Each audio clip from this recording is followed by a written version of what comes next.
দেশের সংবিধানের খাতে যে রানওয়েটা আছে সেখানে এটা ইন্টারন্যাশনাল বিমানবন্দর, এই বিমানবন্দরের সাথে কানেক্টেড টু পাকিস্তান, আফগানিস্তান, চীন, রাশিয়া, সবার সাথে। তাহলে যে কোনো মুহূর্তে একটা বড় দুর্ঘটনা ঘটে যেতে পারে, যে কোনো মুহূর্তে কিছু একটা অঘটন ঘটতে। দেশের স্বার্থে, সমাজের স্বার্থে, সংবিধানের স্বার্থে, সেফটির স্বার্থে ওটাকে বন্ধ হলে আপত্তি করার কোনো জায়গা নেই। सबसे पहले मेरा देश है, सबसे पहले मेरा संविधान है, सबसे पहले मेरा कानून है। देशेर गणतंत्रेर स्वार्थे, देशेर संविधानेर स्वार्थे, आईनेर स्वार्थे ক্ষুদ্রতম স্বার্থ ত্যাগ করতে হবে। তাই ওই মসজিদটা দেশের স্বার্থে, সমাজের স্বার্থে শহীদ হবো।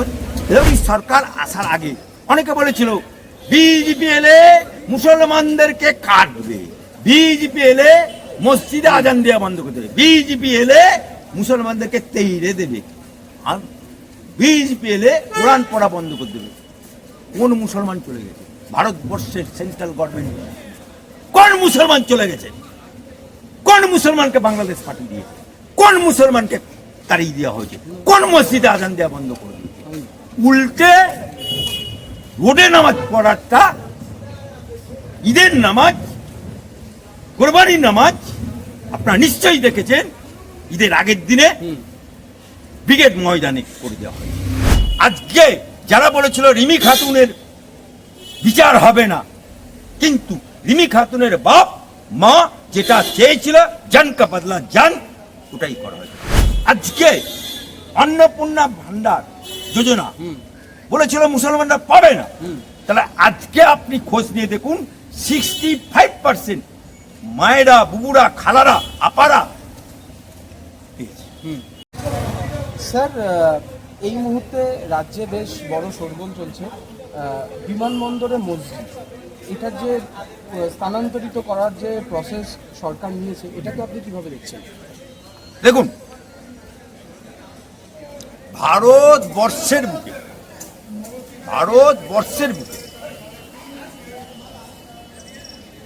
স্বাধীনতা সংগ্রাম বহু মুসলমান শহীদ হয়েছে, এবং ইন্ডিয়া গেটে শহীদদের তালিকাতে মুসলমানদের নাম খোদাই করা আছে। ভারতবর্ষের বুকে জাতীয় পতাকা নকশা এঁকেছিল একটি মহিলা, মেহরুন নিসা। ভারতবর্ষের বুকে লাল কেল্লায় জাতীয় পতাকা, তেরঙ্গা তুলেছিল আশরাফ খান। এটা ঠিক, এই জায়গা থেকে বেরিয়ে যাবার কোনো রাস্তা নেই। এবং ভারতবর্ষের সংবিধান বা ভারতবর্ষের আইন বা শাসক দল, কেন্দ্রের শাসক দল, বর্তমানের শাসক বাংলার শাসক দল বা আরএসএস এটাকে অস্বীকার করে না, উল্টে সম্মান দেয়। কিন্তু দুঃখের বিষয়, অত্যন্ত বেদনাদায়ক চিত্তে আমি অ্যাডভোকেট আলী আব্দুল চাঁদ সৈয়দ বংশের ছেলে গেল। ভারতবর্ষ যখন ব্রিটিশ চলে গেল, তাড়ানো হয়ে গেল, তখন ভারতবর্ষে আজকে যারা বলছে এই আমরা দেশ স্বাধীন করেছিলাম, মুসলমানদের নাম দেখো খোদাই করা আছে, হ্যাঁ খোদাই করা আছে, কিন্তু ভারতবর্ষে যখন ভারতকে, বৃহত্তর ভারতকে ভেঙে যখন জিন্না এবং মুসলিম লীগ ডাক দিল, এসো মুসলমানরা আমরা আমাদের দেশ তৈরি করব, ওই ইন্ডিয়া গেটে যে সমস্ত মুসলমানদের শহীদের নাম আছে তাদের বংশধররা হুড়ুর করে পাকিস্তানে চলে গেল, জিন্নারটাকে হুড়ুর করে চলে গেল মুসলিম লীগের ডাকে। পাকিস্তান আমাদের মুসলমানদের দেশ, 85% মুসলমান চলে গেল। এখানে 15% মুসলমান আমরা রয়ে গেল। এবং এই 15% মুসলমান আমরা বাপ দাদক 14 পুরুষের কবর ছেড়ে যায়নি, ভারত মাতাকে ছেড়ে যায়নি, ভারতের তেরঙ্গা ছেড়ে যায়নি, আমরা জিন্নাত দেখে যাইনি, আমরা মুসলিম লীগের দেখে যাইনি। এ ভারতের সন্তান হিসাবে আমরা 15% মুসলমান রয়ে গেলাম। সেই জায়গাতে আজকে দিনে আমার কাছে ডকুমেন্ট দিয়ে বলছি, ভারতবর্ষে কয়েক হাজার মসজিদ আছে, কয়েক হাজার, একটা দুটো বলছি না, বিরান হয়ে পড়ে। আমি আমার বালি নিশ্চিন্তে আপনি গিয়ে তদন্ত করুন, ওখানে একটা মসজিদ আছে। সেই মসজিদে ওখানে যে মুসলমানরা ছিল তারা পাকিস্তান চলে গেছে, কেউ বাংলাদেশ হয়ে গেছে। তাহলে সেখানে মুসলমান ছিল, সেই জন্য মসজিদ হয়েছিল। আজকে সেই মসজিদে গরু বাঁধা, আজকে সেই মসজিদে ছাগল। বর্ধমান জেলার হোসেনপুর নামক গ্রাম হুসেন শাহ মসজিদ তৈরি করেছিল, হুসেন শাহ বাদশাহ। আজকে ওই মসজিদ বিরান, ওখানে কয়েকটা মুসলমান, তারা ওই মসজিদটাকে রিপেয়ারিং করার ক্ষমতা হলো না। ওই মসজিদের সংলগ্নতে একটা কোনো রকমের ঢালাই দিয়ে তারা নামাজ পড়ে গুটি পায়। এরকম ভারতবর্ষের বিভিন্ন জায়গায় আছে। তাহলে এই মসজিদগুলো মুসলমান ছিল বলেই হয়েছে। তাহলে আজকে এতগুলো মসজিদ বিরান হয়ে পড়ে আছে, কেউ দেখার লোক নেই, গরু বাঁধা হচ্ছে, ছাগল বাঁধা হচ্ছে, কারণ ওখান থেকে মুসলমানরা সব পাকিস্তানে চলে গেছে। আমার এয়ারপোর্টে যে মসজিদটা আছে, এটা দেশ স্বাধীনতা হবার আগে, তাহলে ওখানে ব্যাপক পরিমাণে মুসলমান ছিল, তারা চলে গেছে বাংলাদেশ, তারা চলে গেছে পাকিস্তান। তাহলে মসজিদটা ধরতে গেলে বিরানই থাকার কথা। এবং সেখানে যখন এয়ারপোর্ট হলো, মসজিদটা ছিল, আজও আছে।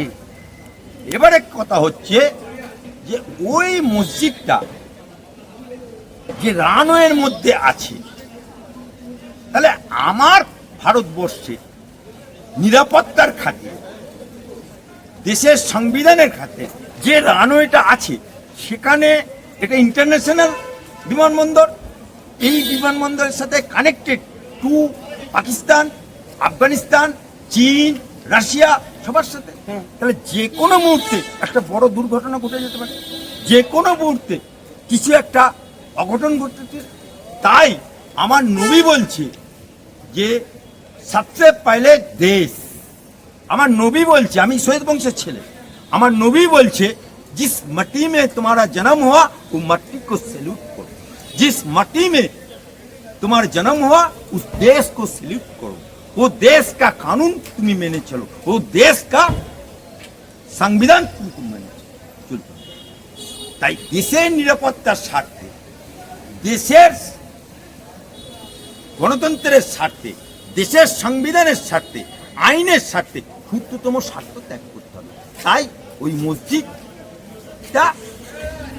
দেশের স্বার্থে, সমাজের স্বার্থে শহীদ হবার কিছু করার নেই। তাহলে তো হাজার হাজার মুসলমান ছিল, এখন তো ওখানে বড় মুসলমান নেই ওই জায়গাটাতে। এবং রানওয়েটা আজকে যে রানওয়েটা যে বড় করে করা যাচ্ছে না, সেটা একটা প্রতিবন্ধকতা। 3 নম্বর 4 নম্বর রানওয়েটা তৈরি করার জন্য এই সিদ্ধান্ত নেওয়া। কিন্তু আমরা দেশের স্বার্থে, সমাজের স্বার্থে, সংবিধানের স্বার্থে, সেফটির স্বার্থে ওটাকে বন্ধ হলে আপত্তি করার কোনো জায়গা নেই। सबसे पहले मेरा देश है, सबसे पहले मेरा संविधान है, सबसे पहले मेरा कानून है, छोटा सा मस्जिद नहीं है। तो এটাকে নিয়ে যদি কেউ রাজনীতি করে, এটাকে নিয়ে কেউ যদি হিন্দু মুসলমান করে, ये शुभेंदु सरकार है, ये डबल इंजिনের सरकार है, ये सबका साथ सबका विकासेর सरकार है।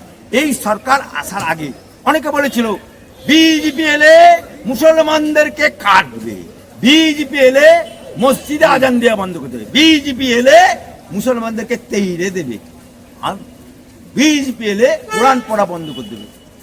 কোন মুসলমান চলে গেছে? ভারতবর্ষের সেন্ট্রাল গভর্নমেন্ট কোন কোন মুসলমান চলে গেছে? কোন মুসলমানকে বাংলাদেশ পাঠিয়ে দিয়েছে? কোন মুসলমানকে তাড়িয়ে দেওয়া হয়েছে? কোন মসজিদে আজান দেওয়া বন্ধ করে দিয়েছে?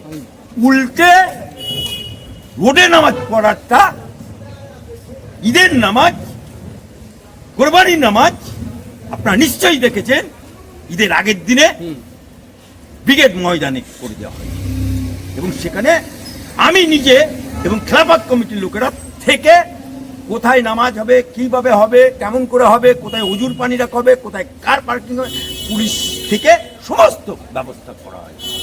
আজকে অন্নপূর্ণা ভান্ডার যোজনা বলেছিল মুসলমানরা পাবে না, তাহলে আজকে আপনি খোঁজ নিয়ে দেখুন 65% মায়েরা, বুবুরা, খালারা, আপারা পেয়েছে। আজকে যারা বলেছিল রিমি খাতুনের বিচার হবে না, কিন্তু রিমি খাতুনের বাপ মা যেটা চেয়েছিল জান কা বদলা জান, ওটাই করা হয়েছে। তাই আমি সৈয়দ বংশের ছেলে, আমি অ্যাডভোকেট আলী আব্দুল চাঁদ, আমি করজোড়ে প্রার্থনা করছি যে সিদ্দিকুল্লাহ সহ আরো যদি কেউ মনে করে মুসলমানরা যে ওটাকে বাধা দেব, তাহলে তার আগুনে হাত দেওয়া হবে এবং সালাকে পিছে জানে হোগা कोई नहीं रोक सकता। Thank you sir.